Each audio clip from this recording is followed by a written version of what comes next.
Welcome to The Print. Joining us today is Daniel Francis, political brand strategist and advisor to Eknath Shinde on matters of campaigning and communications. Welcome, Daniel. Hi, Uh, thank you very much, Sourav. so, Daniel is joining us on a day the Mahayuti alliance in Maharashtra is headed for a landslide victory. It is winning well over 230 seats in the 288 member assembly, which is sort of a stunning verdict. So, Daniel, my first question would be: did you actually expect this sort of a landslide? We didn't expect this sort of a landslide, but we did expect that somewhere between 160 and 180 seats. And that was a conservative estimate that internally we had assessed. This one is exceptional, uh, but we definitely looked at the surge in 6% vote since the last election as a pro-government vote, a pro-incumbency vote. And that because this government concentrated heavily on the beneficiaries, the Labharthis. In total, I will tell you, Saurabh, Maharashtra has around 7.25 crores Labharthis of different kind of schemes. And they were targeted, in a very calculated manner. And the whole election campaign did bank on them to come out and vote for us. Daniel, let me address the elephant in the room, if I may say that. Uh, do you consider this mandate do you see this mandate as vote for Eknath Shinde, the chief minister? I will tell you something that Mr. Eknath Shinde was the face of the campaign for the elections. Mr. Eknath Shinde also has a unique image, an image that is very different from the other two deputies as well as other politicians. He, the his personal story was also the appeal point for the campaign, from where he came, how he conducted his political life, and the fact that he brought his personal story in the governance part in the last 2.5 years. He turned Varsha into a place open for common man to come, enter, get his work done. He traveled the length and the breadth of the state. He connected with the poor. He worked on the bottom of the pyramid. And as you know, the kind of popularity that he earned in the last 2.5 years, basis his work, programs, schemes, governance, he did establish himself at the heart of this campaign, and I can very comfortably say, very honestly say, that he is an X factor in this victory. So basically, you are saying this mandate is for Chief Minister Eknath Shinde. If if see, when you have a bigger partner who gets the best of the seats, we tend to look at this from the number point of view. There's another way of looking at it, the campaign point of view. The fact that a larger bottom of the pyramid connects with Eknath Shinde is also the reality that one cannot deny. So essentially, you're saying that he should be getting a second term. He should be getting a second term. He should get a second term. But that in democracy is left for the numbers to decide. Numbers play But a very important role. And I am not sure, because I am not privy to that discussion of how the NDA will settle the chief minister's position. So, you, in a way, are you saying that the BJP, which has shown an exceptionally high strike rate in this election, has also gained from Mr. Shinde's performance? Absolutely. Absolutely. You tell me one thing. Imagine that we had lost this election. BJP would have, maintained a strike rate half of the kind of seats we get, 50, 60. Mr. Shinde would have been at 40. The whole world would have said that because of Mr. Shinde's chief ministership, everybody else also lost. You know, so when you give, if they would have lost, the blame would have been on Mr. Shinde. Now that they've won, why are we shying away from giving him credit? You have been working with Eknath Shinde, his son Shrikant, and the Sena for a long time now. How would you be looking at Uddhav Thackeray's Sena going ahead? I think today's mandate settles some very important issues. In 2019, who did Gaddari with the voters has been settled by the voters today. Second thing is that a Sena that gets votes that are traditionally Congress votes is not the real Sena. If you see the kind of voting that has happened for Mr. Eknath Shinde, it is his personal vote. It is an ideological vote.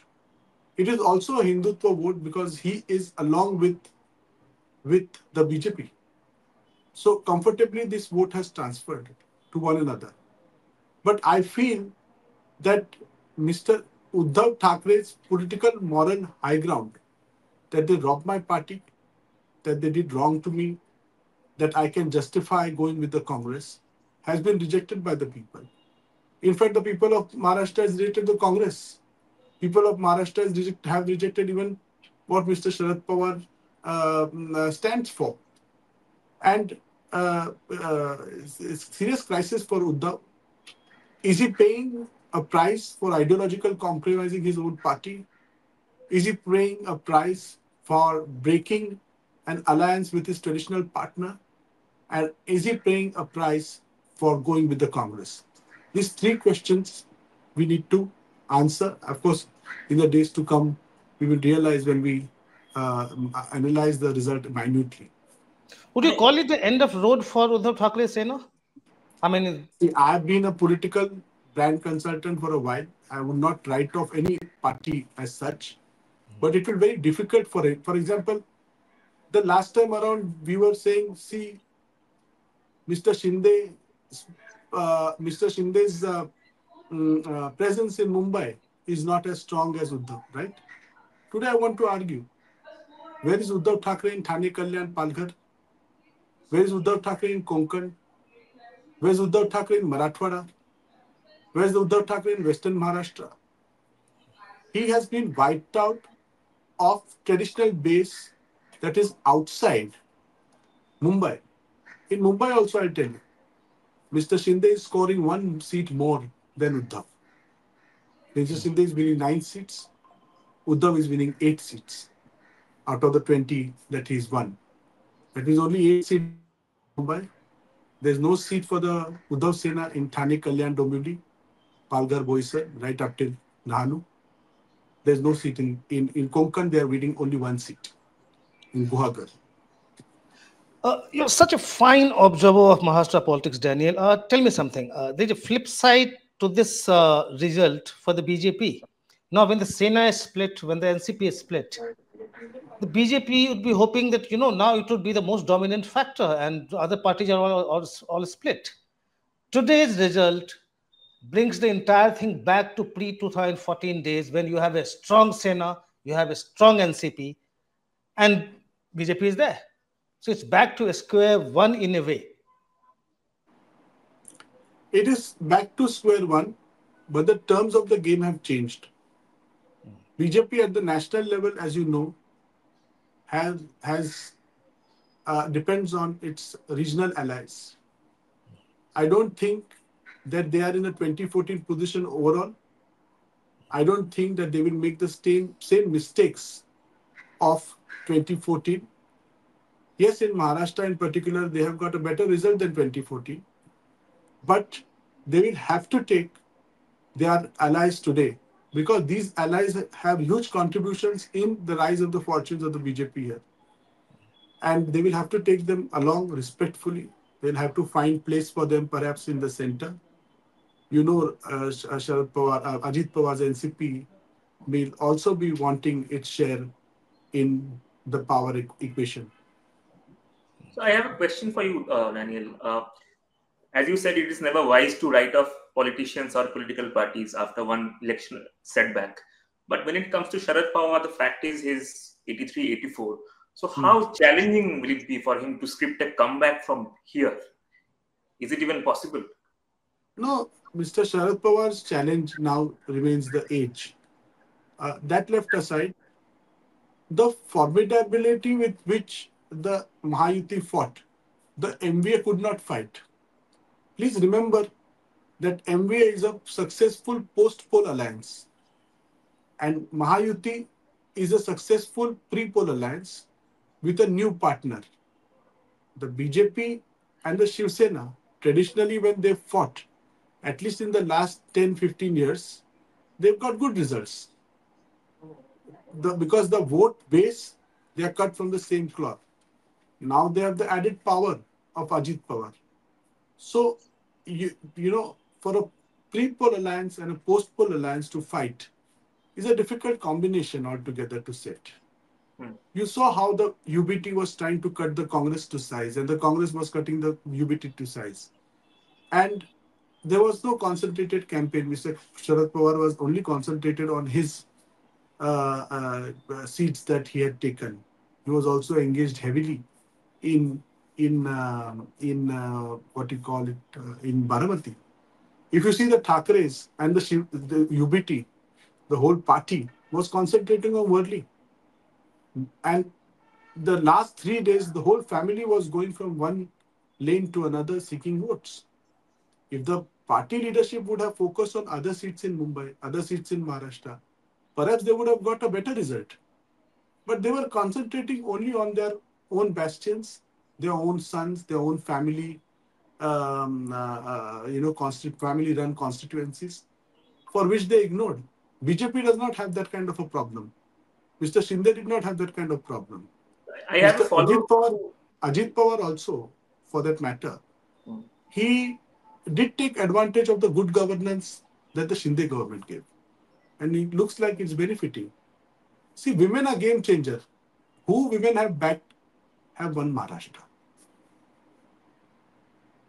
I just have a small follow-up to what you just said. As advisor to Mr. Shinde, you must have also closely tracked the MVA campaign, especially the Congress. The way to what do you make of how the Congress handled the entire campaign? After all, Congress did really well in the Lok Sabha elections. When did it drop the ball? It dropped the ball immediately after the Lok Sabha. The Congress problem is that they become complacent. They are like a tortoise and hare story. They run a race, they win it half, and then they become complacent. And what happened is that on both sides, there was absolutely no coordination. First, they started claiming the chief minister's chair, UBT and Congress. Then Nana Patole and Sanjay Raut started fighting publicly. Then they started fighting in meetings. I don't think people like it when people are they, and because I'll tell you something, this is something that we consciously worked on. We worked on one single thing, that amongst the partners, whatever the differences, it will never come out in public. And people will not see them because every alliance has differences. But to squabble publicly, to bring each one down, to claim position take a position for power, all these things damage the credibility of a political party and a political leader. MVA had no agenda. Now imagine that in UBT manifesto, Dharavi is mentioned, and in MVA manifesto, Dharavi is not mentioned. Programs, policies, manifestation of it, promises that we make, and the kind of unity that we show in that kind of promises. This is the same problem with India Alliance. India Alliance started on a good note. We had a picture in our mind that, oh my God, that these players are coming together. Several meetings are being held. They are working on a common minimum program. And just before the election, they started fighting. People don't want to see it. People want a decisive leadership. People want a decisive government, a dependable government. They're given that kind of mandate. Tell me your main strategy when you started the campaign. I mean, just if I can take you back to the day when Lok Sabha results were out, the way you felt, how did you go about addressing those problems which you thought actually hurt you in the Lok Sabha election? No, most importantly, we knew that we have to change the narrative with work, not just by posturing. The schemes that the Shinde government launched, and that schemes gave an opportunity for the government to go in amongst the people. First of all, before the Lok Sabha, the government had launched a Shasan Apladari scheme, where they had beneficiary melas in almost all districts, calling 70,000 to 1 lakh beneficiaries to each mela. And these beneficiary was a combination of all beneficiaries, from farmers to small and medium enterprises, to women, to Dalits, to backwards, tribals, all kind of people put together. And under one roof, we provided them the schemes and we provide them the benefits. Second is that we're taking it to another level. When we use the direct benefit transfer scheme like Ladki Bahin and the politics of gender that we focused on, data after data showed us that women are more dependable voters. Women are more faithful voters. And when we collected that data and information from other states, we thought that Mr. Shinde's image can be used to leverage and connect with the masses and particularly women. And when we started focusing on the schemes that we did, the direct benefit transfer, that the reaction of the opposition really encouraged us in a way, because they were so scathing in their attacks, and they tried to stop the schemes which made them anti people. And most importantly, that message went amongst people that if the MVA comes to power, they will stop the scheme. We focused on that, but that was like, uh, you know, the 400 par message was actually given by some random guy, but it percolated down so much as if it is the line of the BJP, for which BJP paid the price. So when random people started going to courts, particularly from the Congress party, a message went to the ground that if MVA comes to power, the politics of welfareism that a chief minister like Eknath Shinde has launched will come to a standstill. We also made the position that UBT and particularly Aditya Thackeray has taken of stopping Dharavi, stopping metro, stopping highways, stopping major infrastructure projects, and painting everything in the brush of corruption. We also went to people and said we want to upgrade. We want to, in fact, take the sea-link not only to Bandra, but from Bandra to Andheri and Andheri to Borivali. We also wanted to tell them that here, we've got the second airport opening. We want to get the third airport now in Vadhavan. The port, we convinced the people. If you see, Vadhavan port was approved just before the Lok Sabha. And the Thackerays made a very big issue in Palghar. But in Palghar, their nominee lost the election. The BJP won the election. So we took the risk of backing mega game changer projects. I think somewhere the MVA, which did not have proper coordination, a political agenda, political manifesto that they can go with, and also the fact that we were successful to brand them as anti-development and anti-people and anti-welfare schemes, have worked in our favor. Daniel, going ahead, the flip side of this verdict is also the fact that the politics of freebies has won. And you have people raising concerns that, populism will start defining governance in future. I'm going Hmm. ahead. Right. How do you I look at would. this? I've had several discussions with politicians and particularly people who can decide whether schemes like these should be launched or not launched. I feel that before 1991, before liberalization, we were a heavily state dependent society.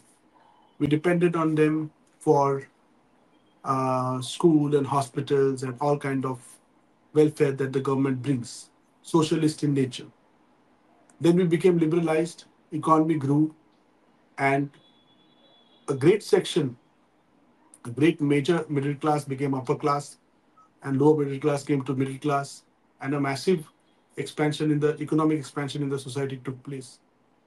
But there is also a thinking in governments that some of the benefits of a grown economy of this size have not trickled down, which has widened the gap between the rich and the poor.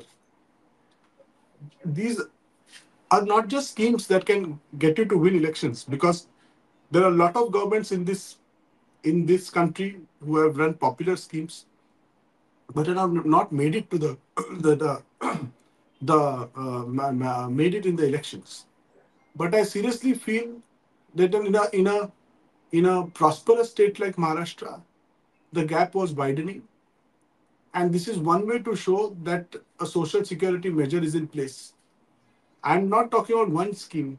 For particularly for women, we have launched 14 schemes, all small and big, that affect their daily lives directly and indirectly.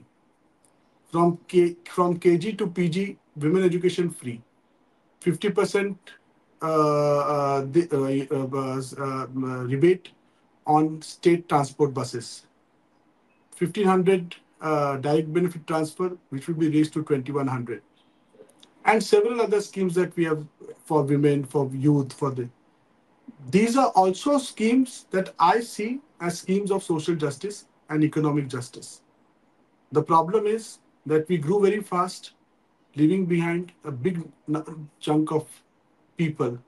And I'm glad in a way that governments, while talking about big infrastructure and game changers and this, big projects, they're also concentrating on the bottom of the pyramid, and those voters are also rewarding the government because they are looking after them. So it's a two-way street. If the BJP decides to put its foot down on chief ministership and offers deputy chief ministership to Eknath Shinde, would he like to stay as a deputy CM in the state, or would he prefer to come to the center and play a different role? I know one thing, that Mr. Eknath Shinde is a very pragmatic politician. You know, like the claims that Uddhav Thackeray would make, that I want to be the chief minister, Rahul Gandhi or the Congress party tried to make in Maharashtra. Such foolish claims he does not make. He is a trusted ally of the BJP, and the BJP also trusts him fully.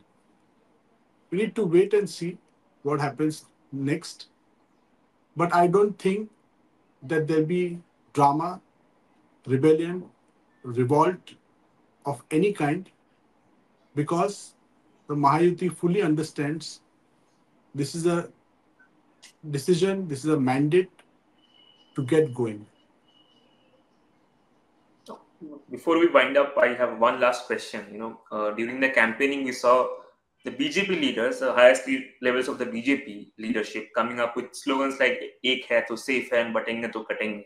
And we also saw how the Mahayuti allies were not really comfortable. At least they appeared not comfortable with those slogans.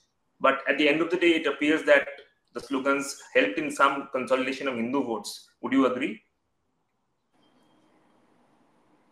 It, I think it worked. It worked in favor of BJP and also its allies.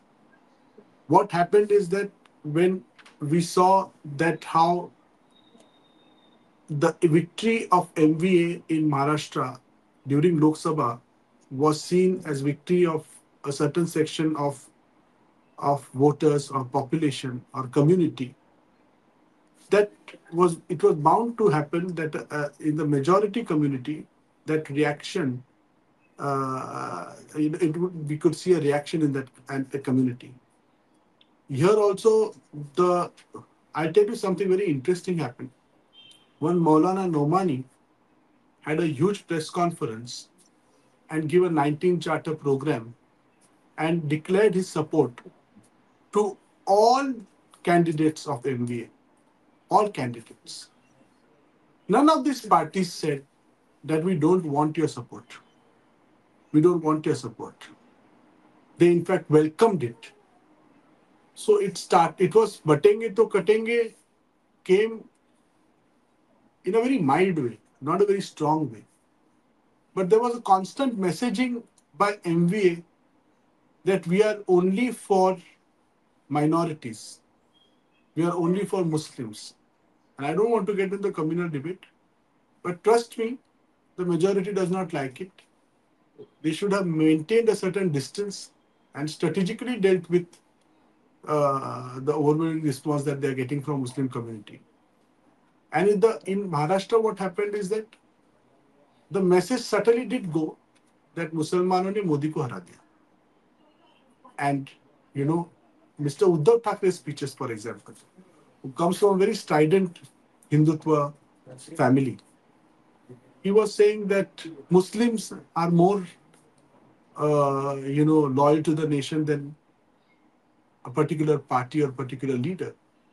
So all these things, I think, augmented the problem for them. Parties have to remember that they are not here to seek votes from a particular community only. India is a very big, shade of communities, a big palette, and you need to have all parties, all this. एक है तो safe है and बटेंगे तो कटेंगे did unite people, particularly in the urban and the semi-urban pockets, to go. I'm surprised that in Mumbai, in Nasik, in Aurangabad, Nagpur, the Bharatiya Janata Party is doing very well. Right. Thank you so much, Daniel, for joining us and Thank you very much. Yeah, thanks, Daniel. Thank you. Thanks. Bye.